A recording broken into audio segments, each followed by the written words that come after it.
I was 24.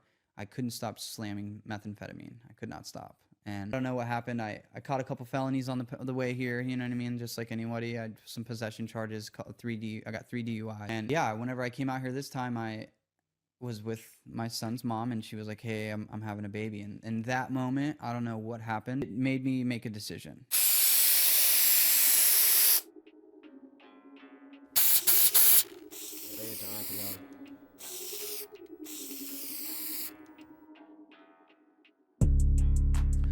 Welcome to Peggy's Recovery Corner. This is a recovery podcast. Recovery from what? From addiction, from alcoholism, and mental health. This is a podcast where we have all different types of guests that come on. We like to respect all paths of recovery here. Also, if you like this channel, please subscribe and also like it and share it with lots of people. Today I have a very special guest. It's a good friend of mine. His name is Jonathan M. How's it going, Pej? Good to see you. Welcome to the corner, John. Grateful to be here, man. So, I want to kind of just delve into your past and kind of just go up the scale, a little timeline of things, what you got into, and then afterwards the recovery aspect. Cool. And he's got a hell of a story. This guy, he's been around the way, both when he was out there and even when he was in here. And we'll get to that too, because the whole body brokering thing. Cool. So I'm 28. Started getting loaded when I was 13 years old. The first drug I did was marijuana. Where were you growing up? I was born in Ohio. My family were in the Marine Corps. So we moved to Arizona when I was 4. So I basically grew up in Arizona, Tonopah, real small trailer park place, middle of the desert. Yeah. Was it an actual trailer park? I grew up in a module home, so pretty much, yeah. Okay, yeah. Fair. Yeah. At 13, what made you even go in the direction of drugs? Why? I don't know. I think it was just weed, I mean, that was just prevalent. So just like a typical, what most teenagers in that age group will start to experiment with. Yeah, most definitely. I don't even know if I got high that day. I just hit a little joint, and that's... And what was it? Some kids just had it? Yeah, we were just at some local park, and, we found, I think my buddy's mom's little joint, and we smoked it. And then that's when it all started for me. Did you fall in love with it? Even though you didn't get high maybe you weren't sure if you got high that day? I don't necessarily know if I fell in love with the substance immediately. I think it was more of like the lifestyle and what it brought to me. Because from then on, I started hanging out with a different crowd. And I started becoming a little bit more popular because I was down to party and do things like some of the square kids weren't doing, you know what I mean? Yes. And I think that moment I had was whenever I was 14 years old. I went to a birthday party and I drank for the first time. And whenever I got drunk for the first time, that's when I knew. It was like, okay, this is on and popping. Yeah, I've arrived. Literally, that was from every moment on. I wanted to feel that. I was full of life. I joked around. That's when my sense of humor came out. I started realizing I was good at making people laugh. I was good at joking, and it was because I was super drunk off of. It was Southern Comfort. That was the first drink I ever had. Yeah, it was nasty. Oh, yeah. Yeah. It'll get you drunk, though. Yeah, it got me real drunk. Right. And you were doing Southern Comfort with anything else? Yeah, we were just drinking straight out of the bottle. We were all super young. I think I was in 8th grade. And then that night I threw up, made a fool of myself, and then woke up the next day just like you hear a lot. I was like, let's do this again, nothing really became a problem for me until I stepped into freshman year of high school. I was really big in sports. Both my parents are, they both drink a lot. So any chance I could to stay away from home, I kind of did, to be honest. I stayed at my friend Zach's house a lot. His parents pretty much raised me. But you were athletic too? Oh yeah. I played 7th, 8th, freshman, all the way to senior year of football. So I played corner, and then I started varsity sophomore year. And when you say you stayed at your friend's house, like you stayed the night or you lived there? No, I basically lived there. I mean, my dad wanted me to play sports. Unfortunately, he just wasn't able to take me to and from practice because he had his own things going on. So, when I stayed at my friend Zach's house like Monday through Friday, all through school. His parents took care of me basically. And then, freshman year is when my life changed, I guess, for the worse. I was hanging out at my buddy Connor's house, and his mom was super cool with me, and they were all upstairs in their room, like with all the seniors and stuff. And I started to realize, like, what's everybody doing in that room? And I had a buddy, Chad. He was like, hey man, I asked him, I was like, what's everybody doing? He's like, well, can you handle it? Can you keep it to yourself? And I was like, sure. And he said, we're doing meth. And I was like, the fuck? You guys are doing meth up there? That's crazy. And then I was just like, all right. And then the next day I asked him if I could go in that room. Okay. And how were they doing it? Smoking it? Yeah, they were smoking it. The first time I did methamphetamine, I smoked it through a bong. And I was maybe 16. Okay. Yeah, maybe. I think I was still 15 actually. Let me guess. That time you actually felt the high. Yeah, I felt it that time. Yeah, and that's whenever I knew. I was like, okay, this is something I'm gonna do for a long time. Yes. You know what I mean? It got me all through sports, through high school. At 16? Yeah. You started at 16 and like continued to go to school and everything? Yeah, kept doing it. I managed it pretty well. I was able to go to sleep on it for whatever reason when I first started doing it. I was able to just stop and go to sleep, wake up, go to school, and then eventually that's when it all kind of... Well, meth also affects people differently. I know that when I used to do meth, if I snorted it, I'd be up for a long time. Yep. But it was different meth then too. It was amphetamine, like straight up biker dope. Yeah. But later on, when I got into like the glass and I'd smoke it, then over a period of time, I could sleep on it, eat on it, all that. Yeah. Yeah, that's pretty much what happened with me is I started really small. I wasn't doing a bunch of it. You know what I mean? I was the youngest kid in that whole room. So everyone was like kind of taking care of me. Everyone took me under their wing, you know? Yeah. Let's take care of this little guy while he smokes some meth. You know? Right. And that's pretty much how my whole high school career went. I was always the youngest guy hanging out with all the older guys, going to every party, doing every drug. I started with the hardest drug, which was meth, and then I started getting into Xanax, LSD. I found the rave scene, and once I hit the rave scene, that's whenever... Was the rave scene like popping out in Arizona? Yeah, it was all desert underground raves. So they were charging $30 for a whole carload. So we would just go out there every weekend. We'd stay out there from Friday night all the way till Sunday night. And you like that type of music? Oh, I love it. Yeah, I'm a big fan. So wait, you also like mosh pits? And I do, punk? yeah. Okay, so Yeah. a wide variety of different types of music. 100%. I was a chameleon. So, Chameleon that could do different drugs in different Yep. places because not a lot of people are going to do ecstasy at like a mosh pit. No, definitely not. No. But I found like heavy music when I was 18, and then there wasn't a lot of partying going on, or at least a lot of people weren't willing to party with younger guys like me. So whenever I went to the underground rave scene, it was like a free for all. It was the middle of the desert, and there was nobody around, and there was just drugs everywhere. And that was like... Name some of the drugs that were everywhere. I did LSD, mushrooms, DMT, ketamine, lots and lots of MDMA, lots of MDMA. Mm-hmm. And the MDMA was like in capsule form, in pill form, or what? Yeah, I did different kinds. I did like press pills, capsules with just like crystals in it. It was probably all bullshit. Were some of the press pills sometimes not as powerful or potent? Yeah, but some of them were also like very extremely. Yeah. It's always a crapshoot with those unless you know someone. Mm-hmm. The first ecstasy pill I ever took was a Blue Dolphin, and that had like... I remember those. Those were popular from my era. Yeah, it was bomb. And I'm old great. school. Yeah. I was definitely torn Carrie, back remember from the Blue Dolphins? Yep, of course you do. Carrie was a Blue Dolphin. Miami. Anyway, so as far as that lifestyle that was all in your early 20s? Yeah, I would say it started when I was in high school. I pretty much managed it all the way relatively well. And then... Just manage the drug using? What about living situation? I mean, I was back and forth between my parents' house. If, I'd get caught by my dad that I was getting loaded. And Mom and dad were together? No, split up. They split up when I was 4. Oh, okay. So I was pretty much, that was the dynamic of my life. I'd either live with my mom or live with my dad, just dependent on back and forth. The consequences that either one of them provided me. I was like, okay, I'm not going to live with you then. And then I'd bounce over. My mom was very lenient with me. So I ended up staying with her most of my upbringing, like all the way up until... Well, it started like freshman year. Once I became the freshman, started doing drugs, my dad was like, hey, dude. And so I'd stay at my friend Zach's, or I'd go to my mom's, or just be like Zach's mom's. Yeah. My dad was always there. He just didn't want to deal with it. You know? He wasn't really equipped to, so he didn't. Did you say you finished high school on time?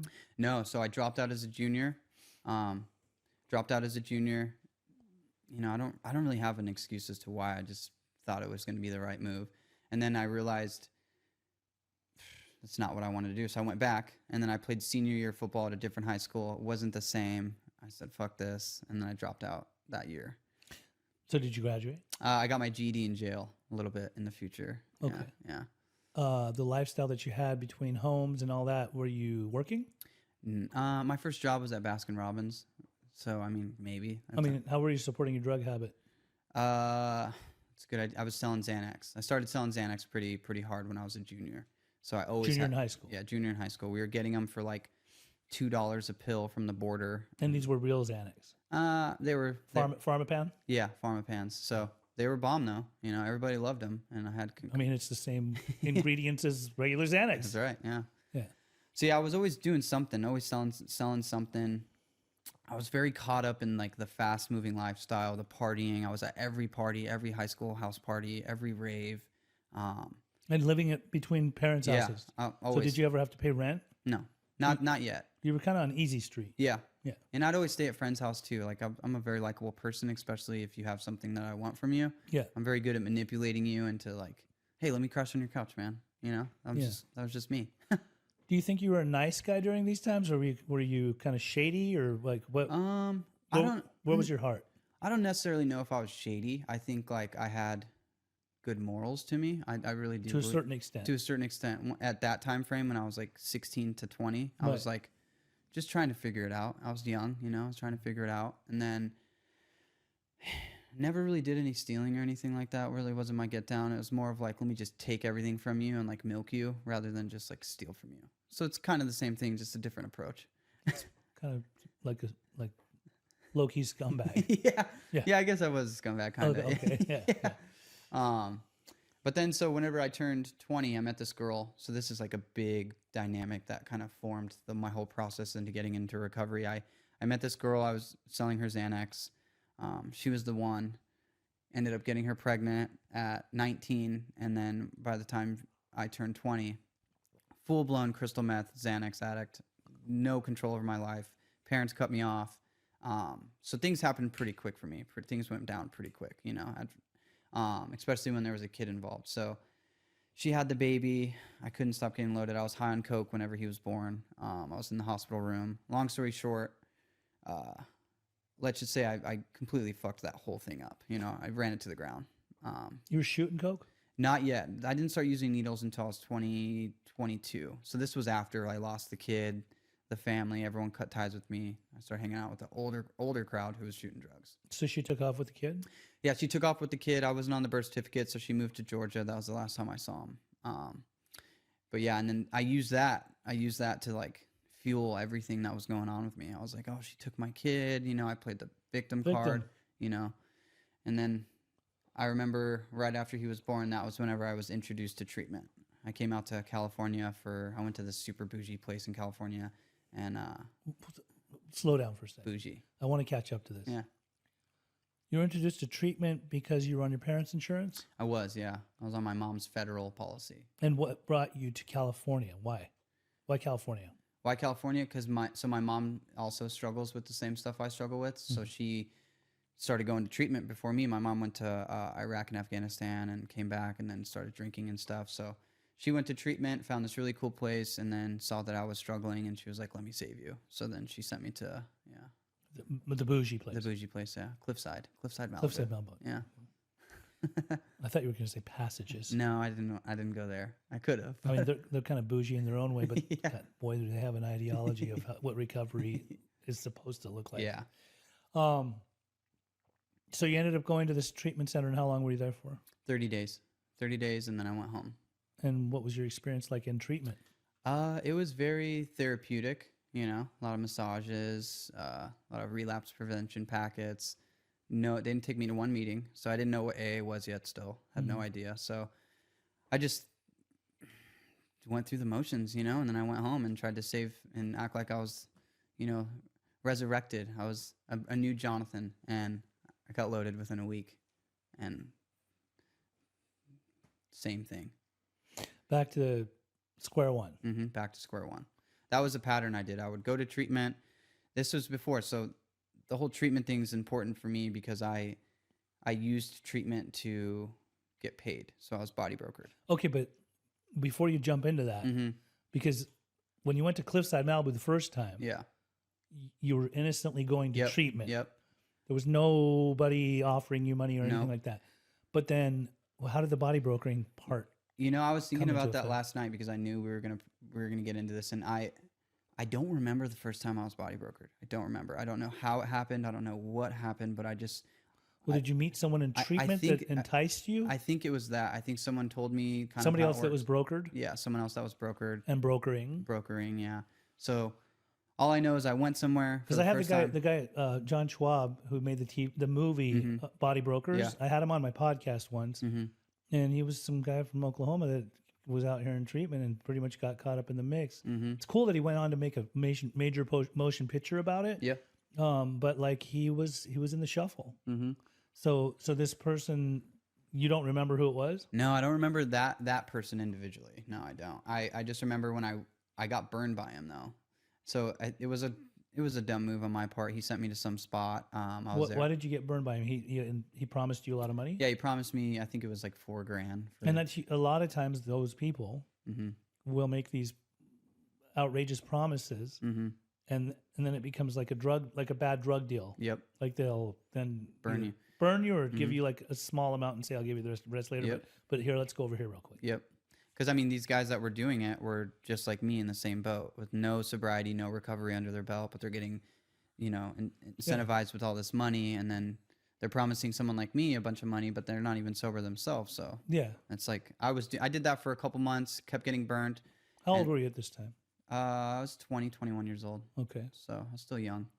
And how many places do you accumulate that you went to? Altogether, I believe like 43 or 44 residentials. Are you kidding me? No. Yeah, 43, 44. So after I got burned, I met someone, and I met this whole group of people, and the crazy thing about this group is that they were really big AA guys. You know what I mean? And they talked a big word of Alcoholics Anonymous. And was this in Los Angeles? yeah, this was in LA. So these guys were like, I would looked up to these guys, and then they were just like, oh, we have this business, and then we'll help you out, man. So just stick with us. We'll never burn you. So then they just started sending me places. Boom. When they said they have this business, was it like we're treatment placers? Yeah. Like They created their own like marketing business. LLC. That's what it was. Yeah. But so were they offering you money to go to treatment? Yeah. Every time? Mm-hmm. Were you getting paid? Mm-hmm.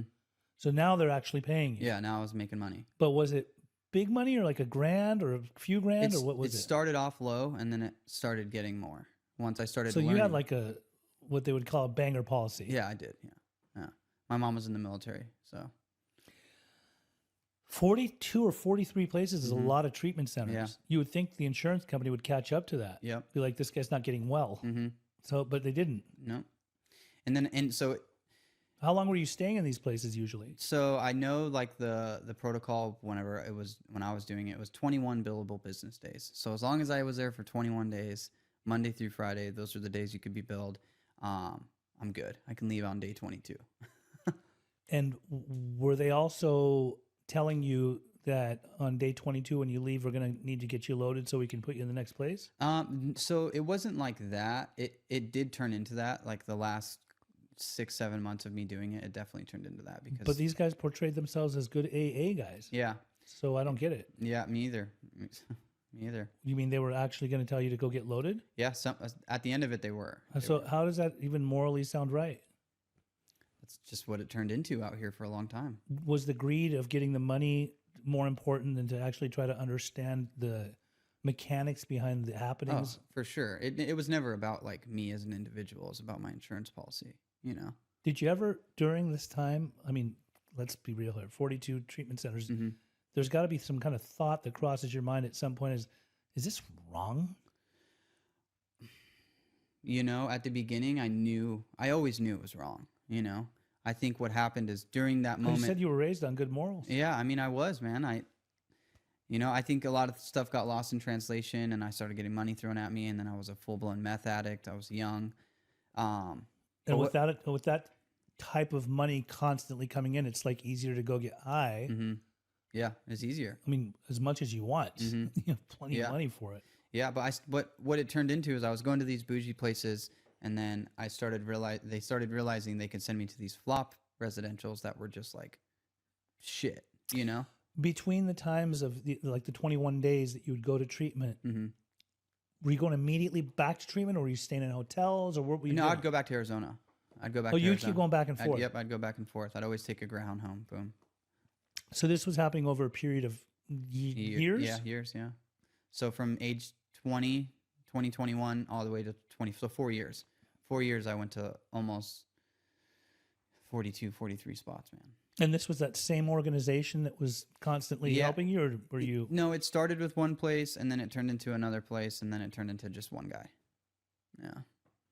And that one guy became like your rehab plug? Yeah, that's my guy. Yeah, that's my guy. You were in touch with him all the time? All the time, yeah. Mm-hmm.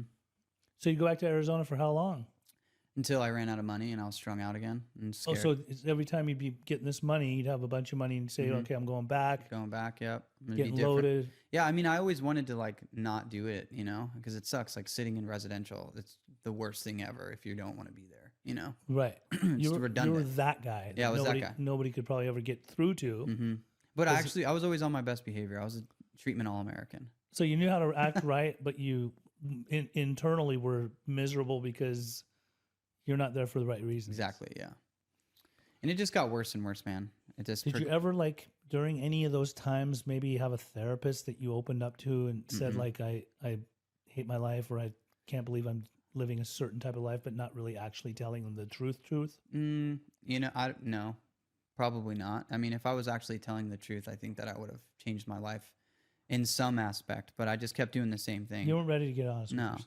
But while I was doing all those treatment things, what happened, I think, to answer your question, I got introduced to Alcoholics Anonymous. I got sent to a behavioral mod program. This was one I didn't get paid to go to. I just so happened I was doing really bad. I don't know what happened. I ended up at this place called Sea Change Recovery, and at that place it was an all-male facility, and they took me to AA.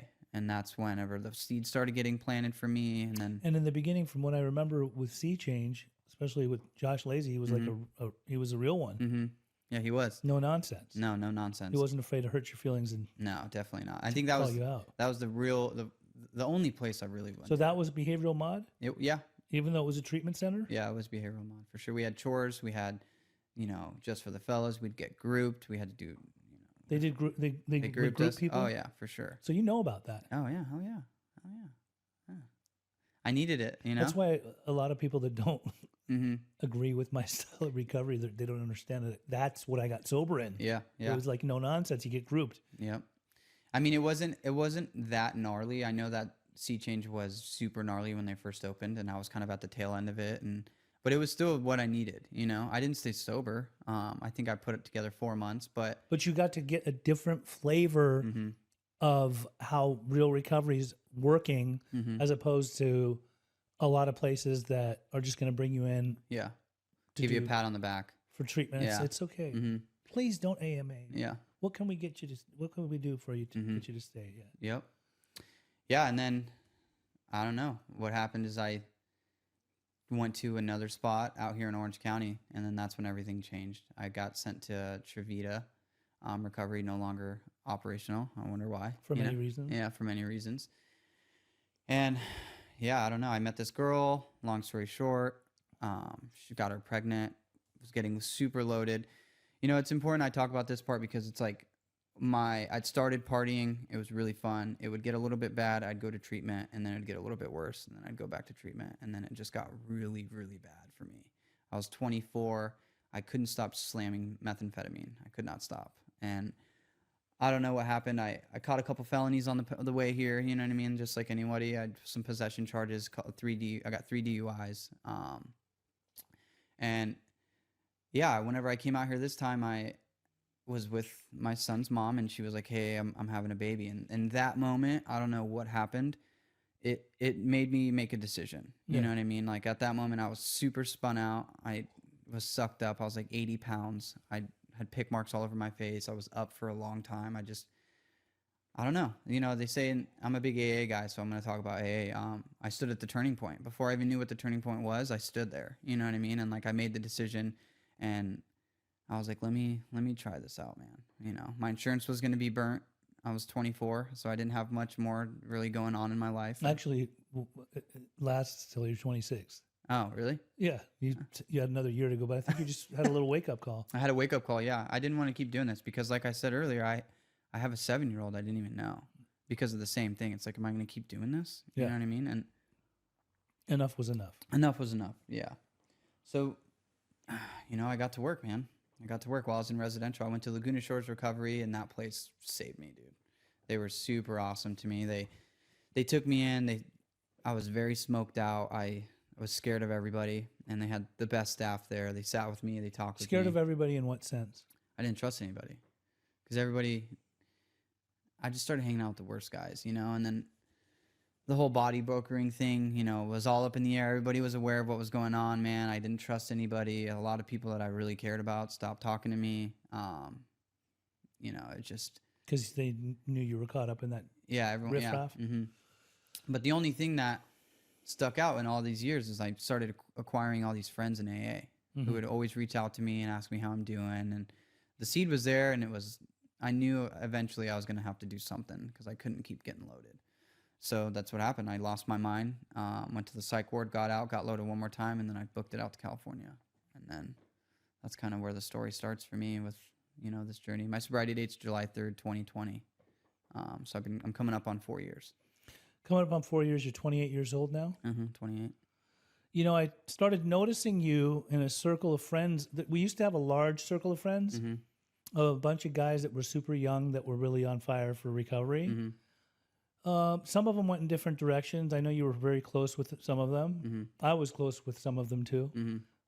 It was a movement. Yeah. Like, it was really, really cool to see a bunch of young guys that there was a lot of camaraderie and brotherhood and community. It's kind of sad. Like, sometimes I've seen it happen countless times where you'll see a group of people that really, run in great circles, and then all of a sudden people kind of fall. But you stood out to me because we see them come and go. But I also knew who some of the guys were that you were plugged in with and who you still are plugged in with. And so you say after you went to Laguna Shores, you stayed sober. That was it? Yeah, I stayed sober. Yeah, didn't get loaded again. So I had a first sponsor, worked the steps with him. It's important. I talk about my kid in this because it's been a huge dynamic of my recovery. I know he's not what's keeping me sober. I'm aware of that, but he's why I thought about even entertaining the idea of getting sober. Right. You know what I mean? That was something that I didn't make myself. Well, I did make him myself, but you know what I mean? It just happened. So whenever me and her split up, and then I got to work, I started house managing at 30 Days Sober just because a friend of a friend recommended me to Liberty Manor, and then I managed for John DeTillis. At 30 Days Sober? 30 Days Sober, yeah. Which was very questionable because, you know what I mean? I had no idea what to do, but you were serious, and it was obviously serious, it was evident. I was fired up on recovery, man. Yeah, I had nothing to lose. Yeah. I really didn't. I had nothing. I really didn't have. No, and then I think moving forward into that amount of time, you got very serious and continued to be serious. Yeah, yeah. You seem like one of the ones that are here to stay. Yeah, yeah. I mean, I joke around a lot. I'm a very goofy person. Everybody knows I'm all about laughs and stuff. But at the end of the day, man, I don't entertain any type of drugs or anything. Yeah. We didn't even talk about you said that you got into slamming meth, but what you said, you also slammed coke for a while. Slammed coke for a while. Yeah, slamming coke didn't last much long. Did you ever get into heroin or fentanyl or anything like that? I smoked the blues sometimes, when they were around, but I didn't really like the downer stuff. You weren't much of a downer. I liked Xanax. Okay, well, Xanax was probably to take the edge off after doing all the fast stuff. Oh yeah, for sure. Yeah. So almost 4 years of sobriety. Yep. And you were a house manager for a while. Yeah, house manager for a while. Moved out. Went on my own for a little bit. Was in a relationship when I first got early sobriety relationship. Was with her for a while. That blew up. You know what I mean? And then, it's really this. My whole sobriety has been AA, work, catching up on debt, trying to mend any type of damage I did from my past. I got a new sponsor at 6 months sober. I've stayed with him this whole time. He's the man. He's taught me a lot. He went through the big book with me, and I really started to identify what was going on, because I was like, dude, what did I just wasted 8 years of my life going to treatment, and I don't have anything to show for it. You know what I mean? Yeah, man. So I just learned about myself and started realizing this is something I have to do. Well, I must say, and I feel compelled to say this, because I have personal experience with you. I know you. I know what type of a person you are now. I didn't know you then when you were caught up in that game. I probably wouldn't have cared for you back then. I probably would have felt sorry for you because you were so caught up. Yeah. But you're a very solid young man Thanks, bitch. and a good friend. And I've got other good friends that feel the same way, that are very serious about their sobriety, about you. Yeah.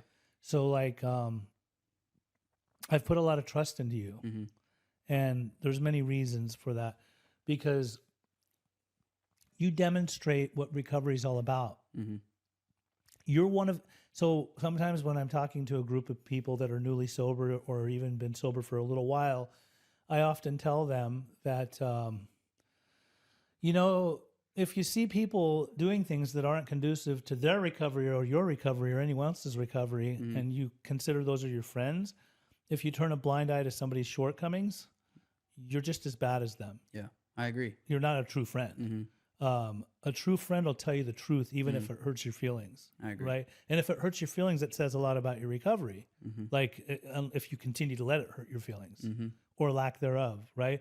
If it bruises the ego a little bit, but then you come out of that and then realize, oh my God, you know what? I have blind spots, and I'm really happy that you shone a light on my bullshit, as in called me on my bullshit. Because you come from a background where the grouping thing is, it's a lot of people frown on grouping. They think it's bad recovery, but in reality, the grouping thing is brotherly love. It's surrounding your brothers or sisters with love, and just letting them know, hey, like, I ain't down with that. That ain't the type of recovery that I'm down with, right? So I admire you for being who you are, and I see a man that shows up for his kids.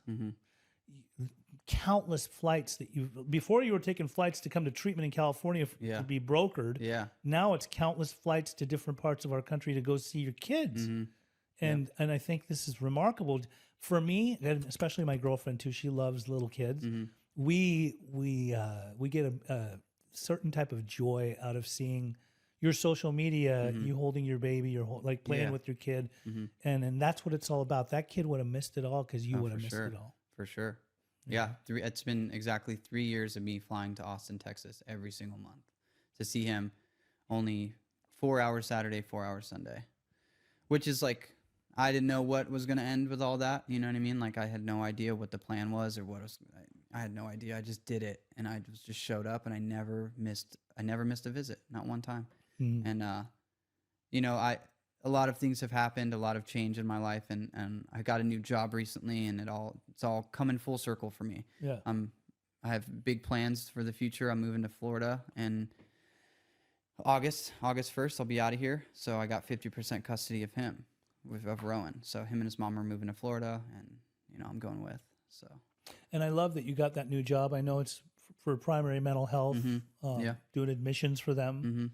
And you're doing good work. You're really helping people for the better good. I did want to also mention that we need more like you. I think a lot of people could learn from you. I think anybody that has you as a friend is lucky to have you as a friend. Anyone in recovery. I was going to ask you if you would please... there are people that are still being brokered, left and right. It doesn't matter if they have stellar policies or HMOs. There's certain systems that the shadesters have figured out of how to place people places. If you could put some kind of energy out there to talk to them and let them know if they're caught up in that lifestyle, what do you recommend in case any of them ever have this idea, like a fleeting thought that maybe I should get out of this? I mean, from my experience, if I could just offer any suggestions, it's just, obviously it's not a good thing to do. You know what I mean? It's not a good thing to do. It's not honest. It's illegal. And you're basically, you're taking away like the gold that a lot of people have worked really hard to like help like influence, and that's recovery, and that's like treatment and AA. I mean, it's all washed out because of the whole body brokering thing. So me, for my own experience, I didn't hear the message of Alcoholics Anonymous for 7 years because I was in that realm of that lifestyle. A lot of people died. I could have been easily one of them. So I don't know if you're still dabbling in the dark arts, I like to say, it's all going to come to an end, and that can either be jail or death. You know what I mean? Hopefully yours is recovery. That's what happened with me. So yeah, Money ill gotten is money ill spent. that's right. Easy come, easy go, man. And now, if you could put a little message out into the universe for people that are in early recovery, struggling in recovery, or people that are in recovery, what do you got to say to them? Well, I'm not a perfect example of anything. I will say this, 3.5 years has been very challenging, highs and lows. My first year was the hardest year of my life, out of everything I've ever done. So if you're going through stuff, if you have kid stuff, if you just don't know if you're going to want to stay sober, my suggestion is just chill. That was me. I just needed to sit back and shut up for a little bit and take some direction. It's a lot easier that way than fighting it. But yeah, I would just say stick around and try to find the truth about yourself, because that's what I did. Wonderful. And I want to tell you, I respect you, I love you, and I thank you for coming on here. There was a few times, I think, in the past when we discussed if I was to have you on the podcast, I think you were a little reluctant to wanting to come and being open and transparent about your past. Mm-hmm. But it needs to be talked about. Yeah. It's been happening for years. It was the wild, wild west starting around 2015 or so. That's when I first started witnessing it, seeing it. Mm-hmm. I've many encounters with law enforcement and, letting them know what I see, what I hear. Mm-hmm. I'm just happy that you're out of that shuffle. Me too. Life's a lot different now. I can tell. Yeah, a lot different. This is the real life you deserve to have it. That's a very dirty underbelly of the beast lifestyle. Yeah. It's very broken. Yeah. So, once again, please subscribe to our channel. If you like this channel, you can hit the like button and also share this with lots of different people. People need to be seeing this stuff.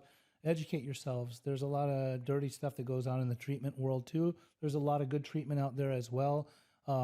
If you ever need help, my name is Pej. I'm an interventionist. Also, I'm a recovery coach, 310-596-9356. This is yet one more episode of Pej's Recovery Corner.